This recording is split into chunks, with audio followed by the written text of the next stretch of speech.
Youth Mentoring at Lakeside, presented by Margrita van der Hoek. Margrita believes that just like there are risk factors for youth, there are also protective factors that help young people thrive. These exist at different levels: individual, family, school, peer groups, community, etc. Evidence-based mentoring programs focused on life skills have proven to be very effective and are a way of working at the community level to support our youth and contribute in a structural way to a happier and healthier environment for all. Margrita is speaking today about her experiences with teenagers and how Lakeside residents are and can become involved in the mentoring program. Margrita is certified in youth resilience coaching, youth well-being coaching, and executive coaching, and runs her private practice, Veredas Coaching. Please join me in welcoming Margrita.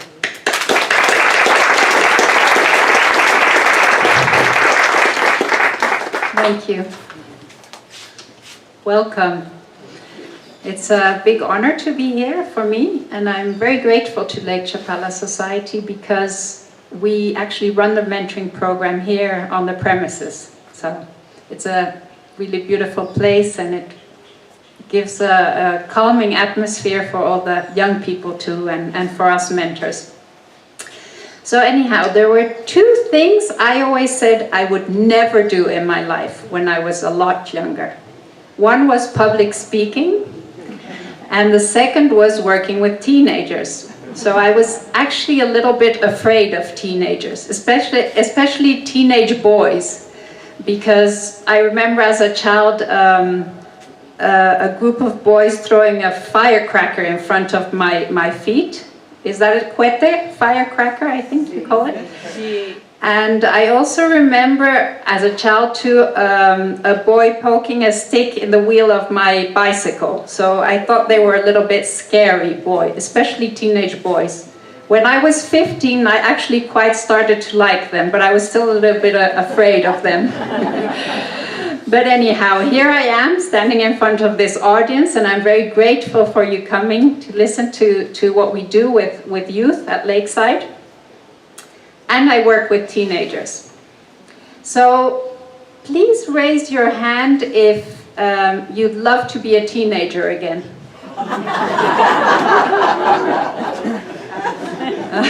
The teenager, well, the young adult.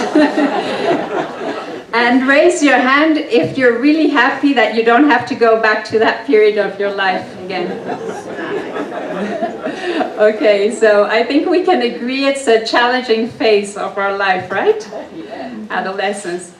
Well, I had these ideas about adolescence, and then I passed through that phase myself, and I thought it was a difficult time of my life. And now I actually really enjoy working with teenagers. I think it's interesting, it's fun, it's challenging, and it's also very touching. So I feel it's an honor really to work with teenagers.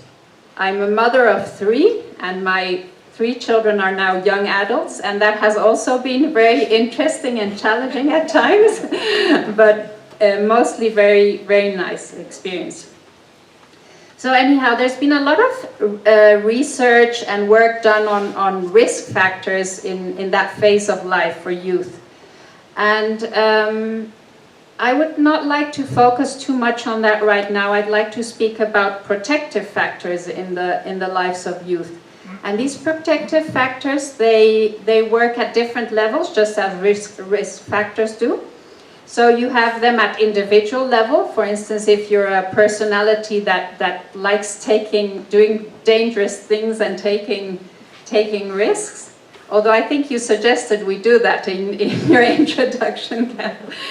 So, but you also have it at family level. If you come from a dysfunctional family, you may have risk, but you can have protective factors at family level. For instance, if you have good communication, you can have protective factors at school when you have good counseling opportunities for youth. And you also have them at community level when you have sports, cultural activities, all sorts of activities for young people. And mentoring programs are one example of a protective factor at community level. So we started a program for a mentoring program here at Lakeside 5 years ago. Right now we're in the process of finding a better name. It was known as Iki. Not necessarily a better name. It's the program is changing, and so we're working on that. So I'll just call it the mentoring program for now. And this is not just me. We're a whole team. So I would like to just Toño, raise your hand. Toño's on the team too, and Carla. There's Carla. Leonardo. So they're on the team, and Jesus. He's one of our mentors. So it's work done by a whole group, and there's many more people involved.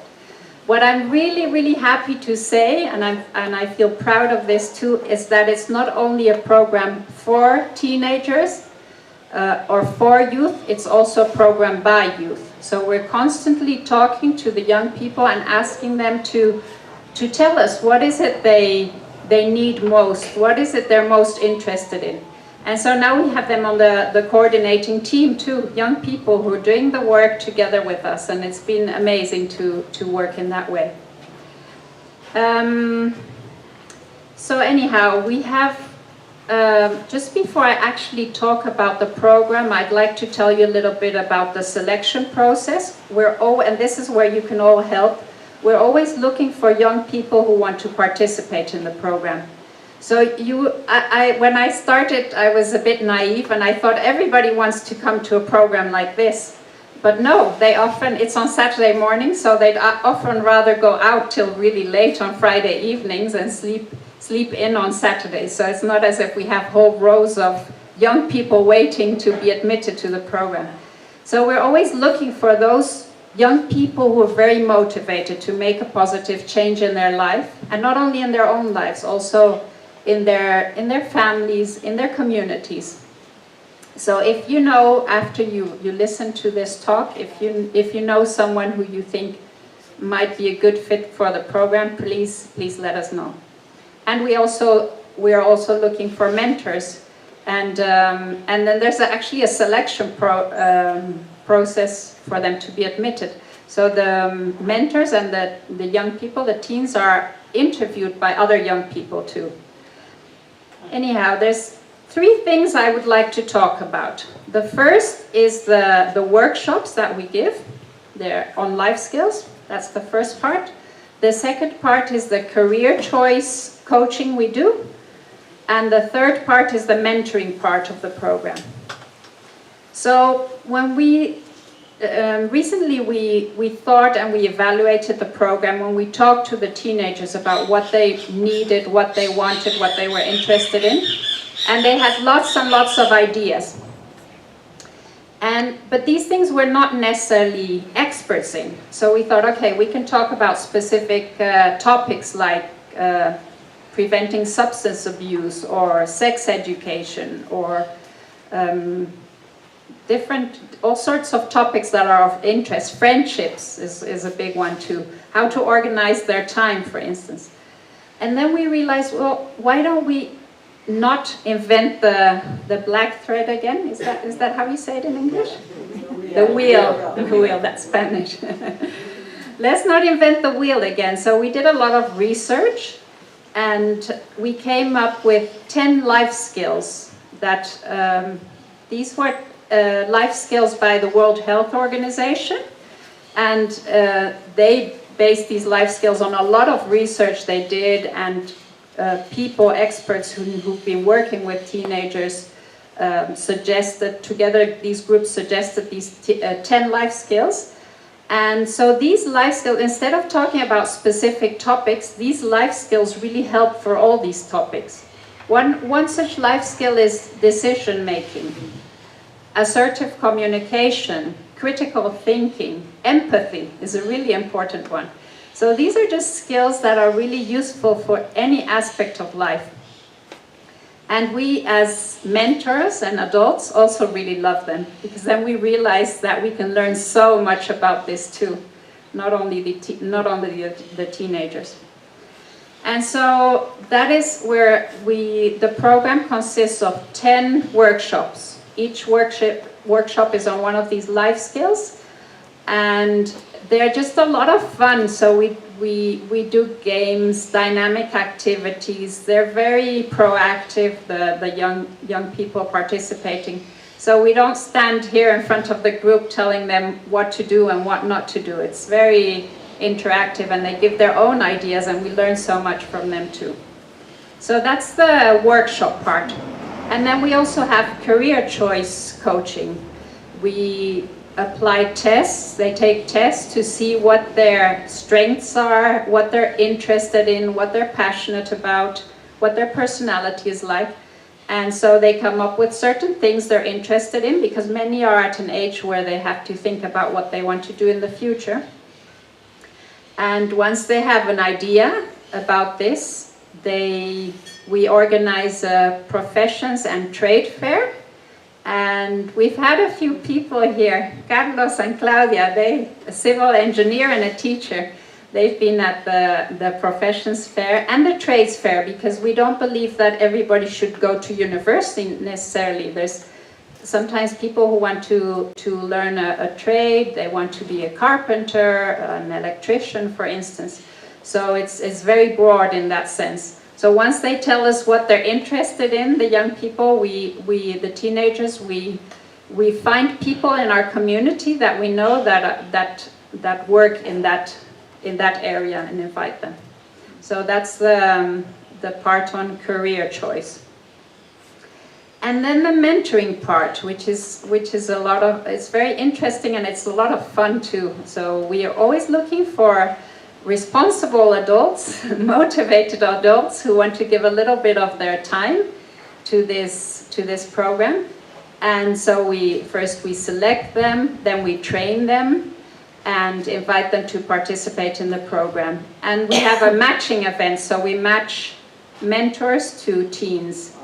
And they accompany the teens for the duration of the program, and often they're still in touch after the program to help them with their goals. And well, what you may wonder what the role of the mentor is. So the mentor, in a way, is a model to them, can be an example to them. A model is somebody who mostly listens. So many of the mentors are parents too. So at the beginning we all want to give advice, and we want to give them instructions and tell them what to do. But what we really try to train the mentors in is that they're active listeners, and that they're not judgmental. Really listen to what's going on in the teenager, and then a whole world opens, and you have a very nice, special relationship with the teenager. So, yeah, if anybody, the thing is you have to speak Spanish. We do actually have one or two mentors who learn Spanish here, and yeah, they're very communicative and doing well and improving their Spanish too. So that's been nice too. But there's other ways to help too. So. Basically what we want young people to have is a caring adult in their lives who has a different role than a parent or a teacher. And well, maybe you're wondering how this program is funded, which is something I always like to tell people, because it needs so little money, it's amazing. So it's just mostly the time, the energy, the knowledge of people so that are involved. So really, yeah, it's the mentors who put in their time, the coordinating team, the young people themselves. So we do have a little bit of support from people in the community, friends, family, etc. But we can do a lot. We have a little bit of support from the municipality, because we fetch teens all the way from Villa de los Niños in El Molino, which is an internado, yeah, a place where teenagers from all over the country stay. So we have a little bus that picks them up from the municipality. We have to pay the driver, so we do that. But basically, yeah, it's really nice. We have kids all the way from there to San Pedro Itzican. A way to help is in kind, because they come from San Pedro Itzican. Some of them actually come, take a bus at about 5:30 in the morning to be here at 9. And so halfway through the morning, because this is the whole Saturday morning, we have breakfast or a sort of brunch for them. So people sometimes offer to bring sandwiches for a particular, just even for one workshop. So that's the way people are involved. And yeah, giving a bit of your time to the project is always, there's always things to do, even if Spanish is an issue. I always say that it takes a village to raise a child, and I think this program really reflects that. We are thinking about a name, and we have a working title now, which we're not quite sure if that will be the final name, and it's Salto, which is jump, because the way we conceive it is, I don't know if you can imagine firemen with all holding a trampoline together. You know, when somebody falls out of a building. So instead of, I don't imagine a teenager falling. I imagine the people around the trampoline is the community, and they sort of give an impulse for the young person to jump, you know, salto. So that's the way I visualize this program. Our community doing this together. For happier youth, for a healthier youth, and for a better community, because in a way that all contributes to a better community for us all.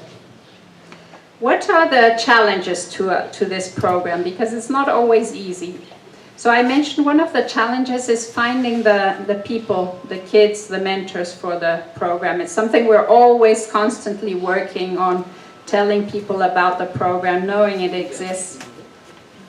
So that's I would say that's a challenge. Another challenge is, but I find this interesting, how we can go about it, is how can we develop indicators to measure the impact of this program. So we've been in touch with many of the graduates from the earlier programs, but how do we know if this is really, really working? So that I find we can still improve a lot. And we'll be working on that in the near future too. And finally, well, I'm again really grateful to be here at this particular place. It's just so nice to have this outdoor area and this tree. It's wonderful that Lake Chapala Society is always doing so much outreach work and trying to become involved with the community. So I think that's a wonderful thing. And I'm really, really grateful that I had the opportunity to tell you a little bit about this program. Can you share some individual stories, some things you've seen over time? Yes. Some individual stories about the kids, yeah. So, well, we've had, for instance, a teenager who was dropping out of school, and he didn't want to come to the program at first. What happens the first day of the program, they're all like this and shaking and hardly dare to speak. Nobody dares to participate. They're very shy. So one boy was like that, and he then decided to become very, very involved, and he went back to school again, and he continued studying. And then he also was one of the big organizers of the group. So that was very nice too. Yeah, we also have kids who are studying in different universities now, and they're actually very involved in leadership activities in their environments. So they've learned that too. Apart from all the life skills, they get a lot of leadership skills too. So they're very active in university life. And then there's one girl from San Nicolas. She's so involved in doing programs in her community with small children. So that would be an example too. One interesting story was when we had the last graduation, we asked one of the graduates from the program to speak, and then she said, when I started the program, I thought adults were so boring and so and so bitter. That was the word she used, boring and bitter. And now I see they're actually quite a lot of fun too. So that was, yeah, so, yeah. How often do you do the program and how many, what age range? So we run the program once a year, and it usually starts in October, but this year, because we're making so many changes, we're starting in January. And it's 14 Saturdays, 10 Saturdays for the life skills, and then we have the career choice test, which is another Saturday. When we give them the results is another Saturday. The fair is another event, and the graduation, which is always very festive. So when they graduate, we invite their families and their friends, whoever wants to come, and it's a lot of fun. Yeah. How many people have been through the program? Oh, that's a good question. So we've been running the program for 4 years with an average of about, how many do we have? An average 23, Tonya, in the group? 20, let's say. So it's a bit more than 20, but 4 generations, so about 80 young people. Yes. We're going to take this. We're going to take questions, obviously. Okay. Yes. Okay. Oh, thank you so much, Margrita. This is so inspiring.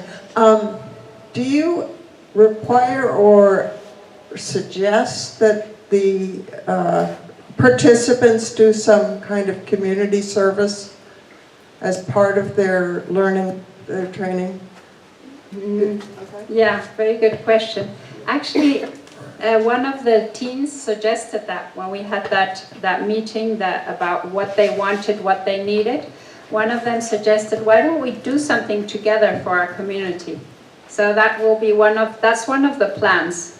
Because we're changing the program and renewing it so much, all the content of the workshop, it might have to wait a little bit till we get going again, but it's definitely one of the plans we want to implement too.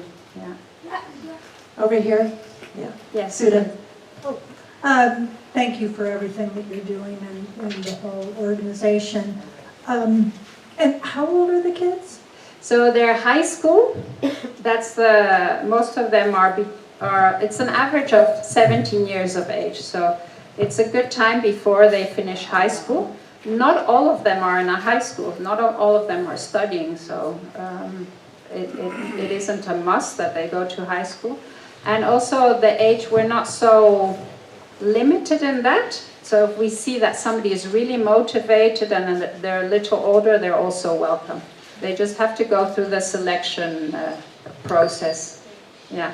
What we're mostly looking for is young people that are very motivated, because sometimes we have parents sending them to, and you have to go on Saturdays, and we've just realized that doesn't work very well. Yeah. And then the first time they go, they don't really know what to expect. And then after a few times, they don't miss a beat. They come every Saturday because it's just good fun too. The kids from El Molino, it's, what is an internado? I can't think of the word in English. Similar to boarding school. A boarding school, exactly. So they're low-income kids from all over Mexico who don't have many possibilities to study. And they're in that home. It's run by nuns. But it's only boys. It's a small city. I don't know if any of you have been there. It's 2,000 teenage boys.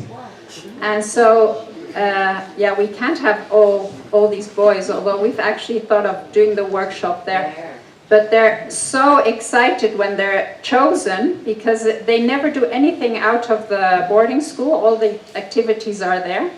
And so they're really happy when they're selected, because they get to see other people and they also get to see girls. which they never do.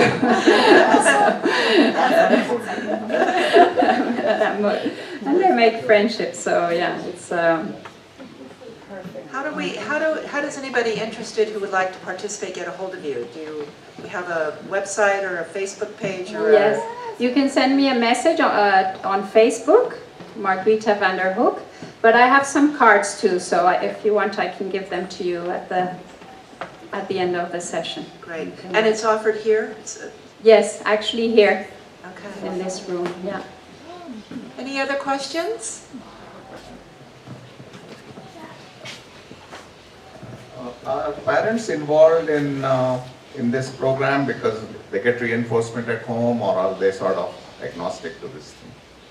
Sorry, what was the first part of the question? Are the parents involved in this program? The parents involved. We do, yes. The first session, we always invite the parents. It's very important for us that they know what this program is about, because you don't just send your children somewhere. You don't know if you don't know what's going on. So yeah, we have an informative session in which we tell them about the program, and usually that helps a lot. So they feel at ease, and they support their children in participating. But we did actually have one parent once who wasn't so excited about the program because she found her daughter was far too empowered afterwards. Yeah, it happens too, so yeah. Okay, last minute. You want? Yeah, I hope Just wait for the mic. Yeah, this is a wonderful program. I'm very kind of impressed. So my question is, how do you spread like this program is available to the community? You just shared, you said that someone can reach out to you, but if someone hasn't know this at all, how they get to know this program available, like how spread this program available to the community? That's a very good question, thank you. Yeah, so it helps to be in a small community. So we all talk about the program, all the mentors and all the kids too, so people little by little get to know about it. But I know that a lot of people haven't heard of it yet. So we have a Facebook page, but we have a small team of teens that graduated too, or young adults by now, who formed the social media group, which is really wonderful to have young people in there, because it's very difficult for me. I know I have to do that, and it's complicated, I find. But so we have a team now in the new program that is going to help us with Facebook, Instagram, which is very important. Yeah, maybe a website, we'll see. And the idea, well, that's sort of my dream, how can we continue improving this program a little bit so that we can replicate it? So we're working on a manual actually, so that at some point if somebody in another community is interested, because mentoring programs, I've really been looking into them in Mexico, and when I Google them or when I look for them, all the mentoring programs that pop up are mostly in the United States, where it's quite common. You have a program called, I think, Big Brothers and Big Sisters. Yeah. So it's much more common there, but that's something we want many more people to know about it. Well, let's give her a big, warm hand.